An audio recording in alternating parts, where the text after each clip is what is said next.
Hey mga bros, ito pong 5'11" o 6 front point guard. Ito pong si Terence Romeo, binabalik na nga at gustong ibalik na ng San Miguel Beermen dahil nakukulangan na sila sa scorer. Itong scoring ability ng team na ito. Alam din naman natin kung gaano rin kaimportante sa SMB ang itong Commissioner's Cup 2026 na ito dahil gusto nga nilang masunod-sunod na itong championship run nila dahil gusto nga nilang kukunin. Ito pong Grand Slam run, Grand Slam championship na ito.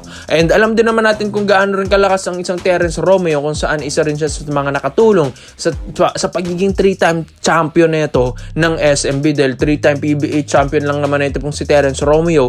Lahat yan, puro San Miguel Beermen. And gustong gusto ulit ng SMB na makita ito si Terence Romeo para nga mga kabros makatulong at makahabol sa trade deadline ngayong Commissioner's Cup 2026. Alam din naman natin kung gaano kalakas ito pong former scoring champion na ito mga kabros at itong si Dabro Terence Romeo. And alam din naman natin na talagang nanghinayang rin ng SMB kung paano nila matrade and na-trade itong si Terence Romeo sa Terra Firma Jeep kapalit neto ni Wami Chongson. Diba ang layo mga kabrods?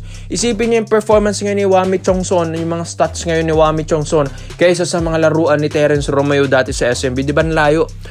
Pagdating na sa mga scoring, maasahan mo talaga si Terence Romeo lalo na kapag umaalat na yan sina Cruz, sina Perez, sina Jun Marfardo, si Terence Romeo nang nag-i-step up dito sa SMB. Pero pagdating dito kasi kay Wami Chongson mga kabrods, wala malabo, mahirapan talaga.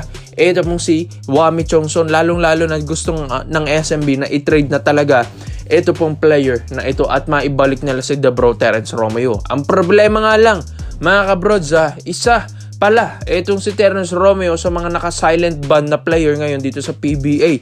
Kasama niya dyan, ito pong si Greg Zilla, Greg Slaughter. So, mahirap nga yung ganyan, yung mga silent ban na yan dahil mga kabrods, kaysa na naman, may i-maximize ng player yung skills nila at makapaglaro ng mga ibang liga, ay hindi, naka-silent ban ka. So, mahirap ito mga kabrods. Sayang naman yung talento ni Terence Romeo. Ewan ko kung bakit ganito yung dahilan. And di pa rin natin malaman at mahimay yung dahilan kung bakit na-silent ban ng ito pong mga magagaling na players na ito.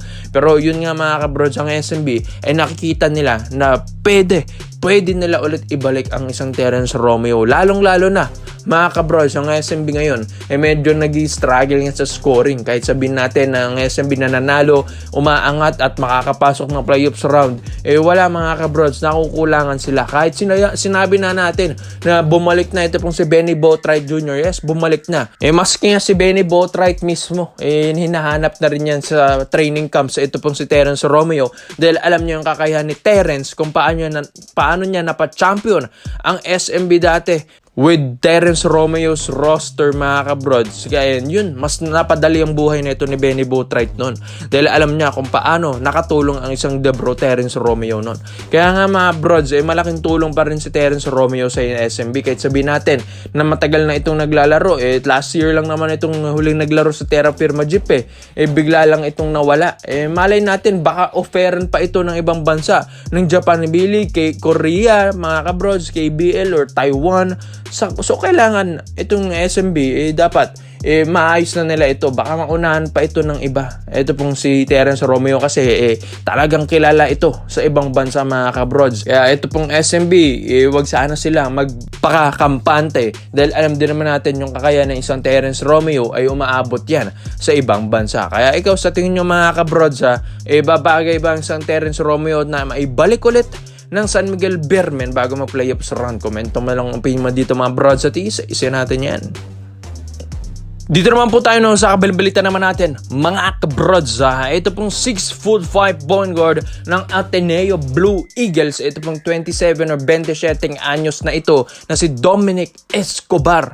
Mga kabrods ay nababalitang gustong kunin na ng Barangay Ginebra San Miguel. Yes mga kabrods, sabihin nilang daming gustong kunin ng Ginebra, pero itong si Dominic Escobar ang pinakatalagang nagugustuhan na ni Coach Team Cone. Lalong-lalo na't kayo naglaro sa MPBL na offeran and 1-year contract siya dito sa Caloocan Batang Kangkalo dito sa MPBL mga kabrods. And alam din naman natin kung gaano kalakas ang isang Dominic Escobar, ang isang heartthrob ngayon ng UAAP dati sa Ateneo Blue Eagles, kung saan nag-average lang naman ito ng 11 points per game na may 6.9 na rebounds per game and 2.6 assists na may 1.9 steals per game pa yan dito sa UAAP. Biruin mo yan mga kabrods ha. Ang galing din pala na ito ni Dominic Escobar, hindi lang pagdating sa scoring, pagdating na rin sa depensa, dahil may steals din pala ito pong player na ito. At makikita mo talaga na talagang kinakaya niya yung mga local players dito sa college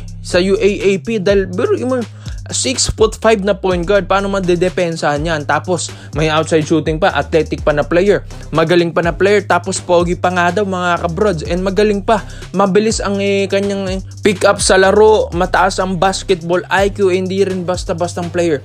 Ito pong si Dominic Escobar, maski nga dito sa Caloocan sa MPBL, talaga makikita mo ng potential. Ito pong si Dominic Escobar na hindi rin basta-bastang player at talagang pang all-star na player ito. Kaya ang Hinebra ngayon gustong makuha ito pong si Dominic Escobar.